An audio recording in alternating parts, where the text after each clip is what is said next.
एक बार की बात है कि एक बहेरी जहाज समुंदर के तूफानों में फंस गया।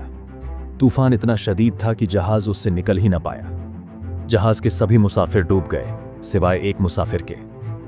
मौजूजाना तौर पर वो एक मुसाफिर बच गया और अल्लाह की मदद से पानी की लहरों के साथ तैरता हुआ एक छोटे से टापू पर पहुंच गया। वो एक छोटा सा टापू था जिस पर कोई इंसान मौजूद नहीं था।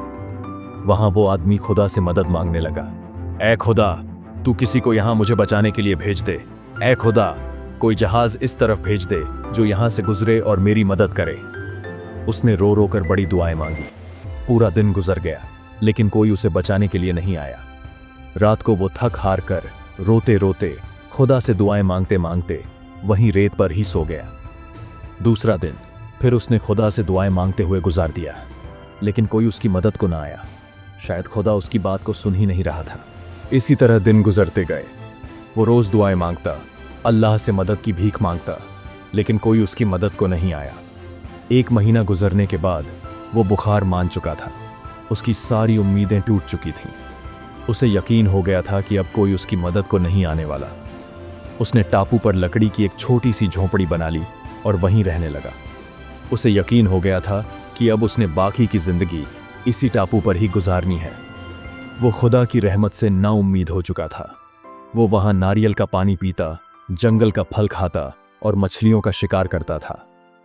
एक दिन उसने मछली पकाने के लिए आग जलाई तो उसकी लकड़ियां खत्म हो गईं। वो लकड़ियां इकट्ठा करने के लिए दरख्तों की तरफ गया लेकिन जब वो वापस आया तो उसकी झोंपड़ी में आग लग चुकी थी। उसकी जलाई हुई आग में से कुछ चिंगारियां उसकी झोंपड़ी पर गिरी होंगी और लकड़ी की झोंपड़ी ने आग पकड़ ली होगी।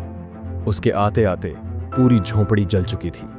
ये देखकर वो बहुत उदास हुआ और खुदा को कोसने लगा। उसने कहा, ऐ खुदा, तू बहुत बुरा है। मैंने मदद मांगी लेकिन तूने मेरी बात नहीं सुनी। कोई मेरी मदद को नहीं आया। मैंने रहने के लिए बड़ी मुश्किल से एक झोंपड़ी बनाई थी और तूने उसे भी जला दिया। ऐ ऊपर वाले, तू बड़ा जालिम है।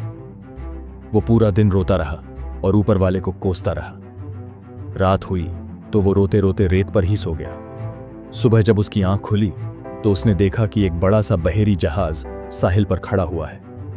उसे अपनी आंखों पर यकीन नहीं हो रहा था कि कोई उसे बचाने के लिए आ गया है। वो बहेरी जहाज पर सवार हुआ और जहाज वहां से रवाना हो गया। उसने बड़े ताज्जुब से जहाज के कप्तान से पूछा, आपको कैसे पता चला कि सुनसान टापू पर मैं फंसा हुआ हूं और आप मेरी मदद को आ गए? कप्तान ने जवाब दिया, हम यहां से गुजर रहे थे और कल आपने ही तो फायर सिग्नल भेजा था। वो आदमी बड़ा हैरान हुआ।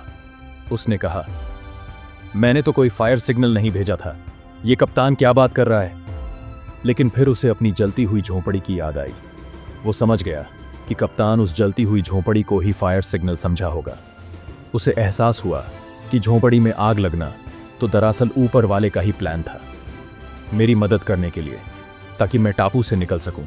अब उसे खुद पर बड़ी शर्मिंदगी हुई कि वो ऊपर वाले के बारे में क्या क्या बोलता रहा और अब वो खुदा का शुक्र अदा करने लगा कि खुदा ने उसकी दुआएं कबूल की और उसे उस टापू से निकलने में मदद की।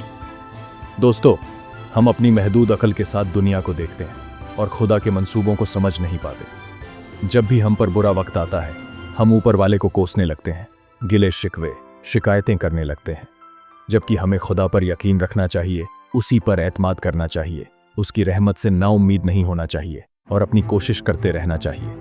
जब भी जिंदगी में बुरा वक्त आए तो हमेशा याद रखना कि उसमें भी ऊपर वाले ने आपके लिए कुछ बेहतर सोच रखा है जो अभी आपको समझ नहीं आ रहा, जो सही वक्त आने पर आपको पता चलेगा।